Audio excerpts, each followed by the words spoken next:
Je vois un petit point sur le marché rapidement.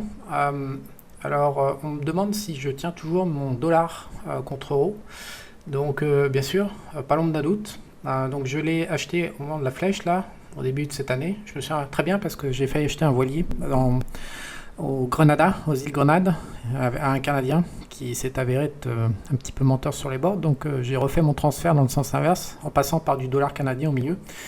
Je me souviens très très bien de la date et je sais très bien que je suis rentré à 1,2180. Voilà, donc c'était ici au tout début de cette année 2021. Et donc à cette époque, bien sûr, j'étais considéré comme un fou furieux puisque l'euro était touché comme 1,23 et surtout avait une super cote. Donc il s'est avéré que non, l'euro est pas si fort que ça. Et aujourd'hui on casse 1,14, mais c'est très important, c'est qu'on est en train de casser cette structure comme ça.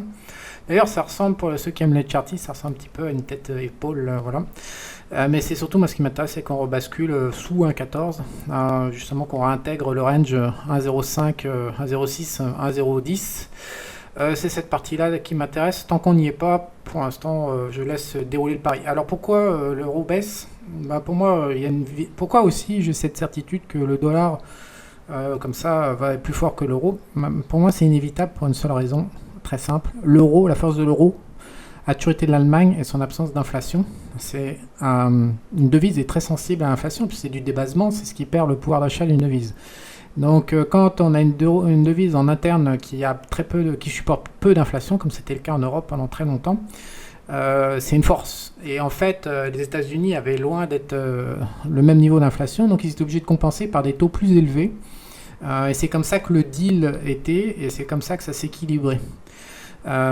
Donc les États-Unis ont toujours des taux élevés, l'euro a toujours des taux très faibles, sauf qu'en fait l'euro est en train de se faire baiser la tronche parce qu'il est pris en tenaille entre la Chine, les États-Unis et le Covid. Je vous rappelle que la Chine ferme ses ports parce que le Covid adore se propager sur les zones portuaires, il kiffe sa race à donf.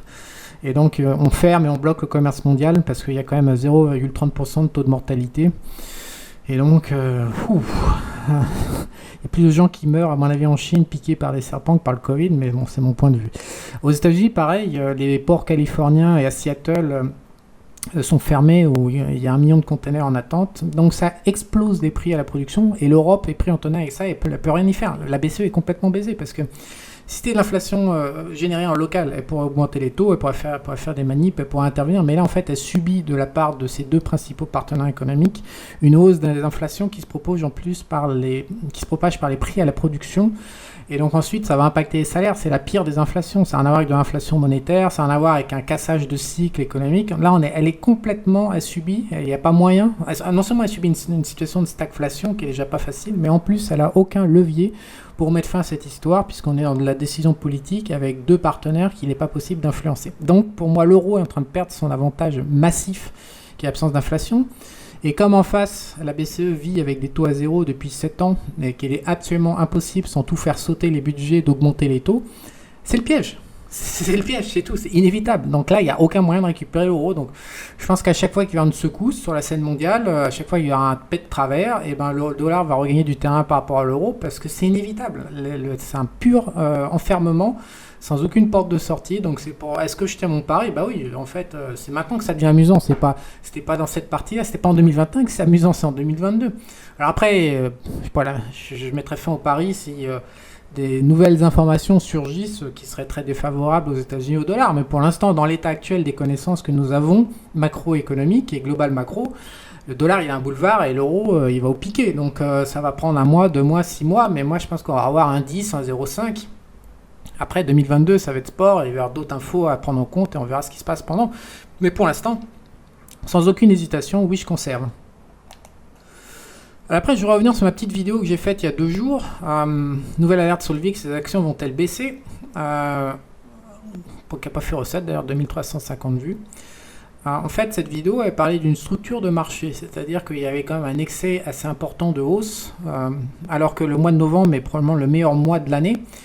Pour plusieurs raisons. D'abord parce que vous savez que les deux sources d'argent qui rentrent sur le marché des actions américaines, c'est l'argent de la Banque centrale, la Fed, Donc via les réserves bancaires qui sont contrôlées par la Fed, les taux de réserve bancaire, et via les QE.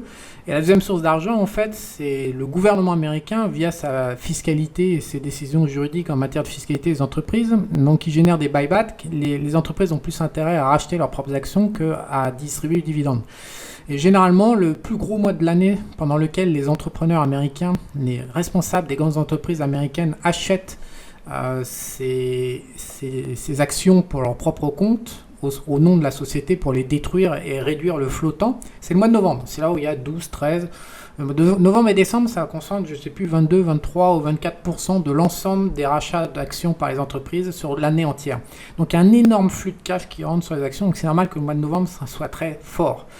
Donc après, il y avait un excès qui datait de la mi-octobre, voilà, où on n'a fait aucune correction, on monte en ligne droite. Donc quand on arrive au bout d'un moment, c'est un phénomène qui ne s'est jamais vu sur 21 ans, comme j'explique dans cette petite vidéo. Et donc quand on arrive comme ça sur un extrême, la moindre mauvaise nouvelle va faire qu'on va quand même entraîner une correction. Ça a eu lieu le lendemain matin de la publication de cette vidéo, et depuis 2 jours, en fait, si on regarde le SP500, voilà, la vidéo a lieu sur ces petites flèches, et depuis on est passé de 470 à 464, c'est vraiment pas renversant, 1% de baisse. Ce que je pense, c'est qu'on va peut-être aller chercher encore 1 ou 2% de baisse de plus pour revenir sur l'ancien top ici, qui était fait en août 2021. Voilà, alors après, on me dit, est-ce que tu es baissé sur le marché? Non, c'est juste un excès hallucinant. Voilà, on a fait 20 séances en ligne droite de hausse. Donc maintenant, on corrige un petit peu. Dans un marché où il y a une forte demande de cash, à nouveau, s'il y a des news qui sont publiées, si Evergrande est carrément rayé de la carte avec 300 milliards de faillites, et qu'il y a des faillites bancaires qui s'enchaînent, évidemment, on ne va pas s'arrêter, on ne va pas rebondir sur l'ancien top. Tout dépend du flux de news qui est publié à niveau de news constante par rapport à ce qui a été fait et publié là au cours des dernières semaines. Normalement, on est toujours en scénario haussier. Normalement, on rebondit après cette petite correction d'excès que le VIX nous a gentiment signalé. Si ça s'envenime en Chine et que là, on va se prendre un énorme pain, parce que je vais dire, on n'a pas fait une seule correction depuis un mois, quoi. Donc après, tout est possible. De toute façon, en plus, on peut tout à fait construire la figure que je déteste le plus, qui est mon fameux triangle inversé comme ça, et on peut tout à fait se mettre à construire un triangle inversé comme ça avec un machin qui s'écroule s'il y a une news. Je sais pas. Mais pour l'instant, nous sommes toujours en scénario haussier avec une correction d'un excès. C'est tout ce que je sais. Après, les news, je peux pas les avoir avant que le futur, qu'elles soient publiées dans le futur. Donc il faut attendre.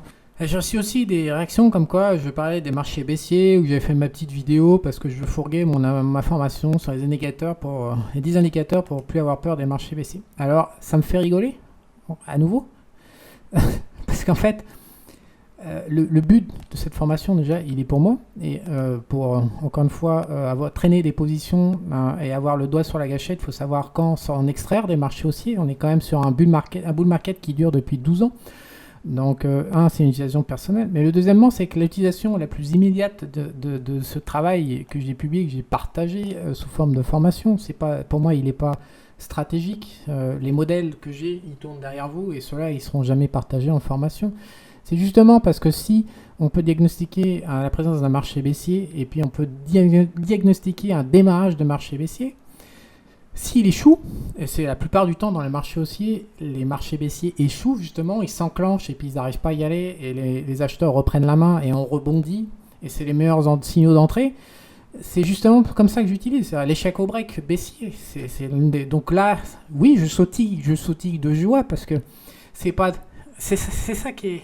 YouTube, il y a une certaine perversion, on met en avant une réalité fictive. Je saute pas de joie parce que j'ai réussi à trouver un top de marché, j'en ai rien à branler.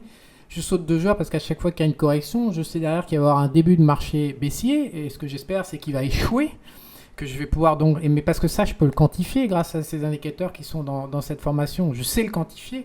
Et donc, j'espère juste qu'il va y avoir un échec au démarrage baissier. Comme ça, je vais pouvoir acheter à un super prix et après voir le marché haussier se dérouler d'ici à la fin d'année pour les arguments que j'ai déjà évoqués, à savoir le flux de capitaux qui rentre encore sur les marchés d'actions américaines. Il faut savoir quand même, je crois que c'est 800 milliards ou 600 ou 800 milliards par an d'achat d'actions juste avec les rachats d'actions par entreprise. Donc c'est une immense manne financière qui rentre. Et c'est normal, si on a une correction qui démarre dans la période de tir où les mecs ils achètent, bien sûr que je sautille de joie. C'est-à-dire que j'attends juste là qu'on fasse des breaks, machin, que ça commence à couiller, que ça avance pas, que ça commence à se retourner, et là j'achèterai. Mais ça, je le fais que parce que je sais si c'est un marché baissier qui va marcher ou pas. Justement, j'arrive à le diagnostiquer. Et c'est pour ça, je ne frétille pas pour prévoir les points ou prévoir les points hauts, les points bas. Ça n'a aucun sens. D'ailleurs, dans une des vidéos que j'ai faites récemment où je parlais de ce que j'avais pris avec David, je dis bien une chose, c'est que justement, j'ai appris conscience avec David au début de cette année que le meilleur endroit pour acheter, c'était pas sur le support quand on tombait, c'est quand on a déjà commencé à rebondir et qu'on stagnait dans le rebond et qu'on cassait par le haut. C'est l'endroit le plus rêvé parce qu'on n'a jamais de souffrance. On est là, on rentre en pause et puis ça s'en va à la hausse et on n'a jamais de point moins-value à porter. Donc, c'est ça, c'est la situation. Elle m'intéresse aujourd'hui pour ça. Elle m'intéresse pas pour faire du show YouTube ou pour faire une formation que j'utilise justement pour essayer de faire l'inverse de ce qu'on me reproche que je suis en train de faire. Enfin, ça n'a aucun sens. Moi, il faut arrêter d'être trop soupçonneux et de chercher midi à 14h.